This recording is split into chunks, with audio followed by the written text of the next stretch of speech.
We का लगभग 70% हिस्सा पानी है, लेकिन इसमें से सिर्फ 1% पानी ही पीने लायक है।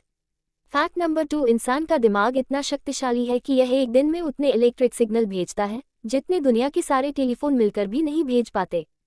फैक्ट नंबर 3, तितलियां बहुत ही अनोखी होती हैं क्योंकि वे अपने पैरों से ही स्वाद चखती हैं।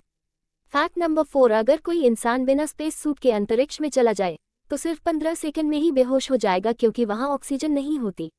तो दोस्तों, ये थी कुछ अद्भुत और दिमाग हिला देने वाले फैक्ट्स। अगर आपको ऐसे फैक्ट्स अच्छे लगते हैं, वीडियो को लाइक और चैनल को सब्सक्राइब करना मत भूलना।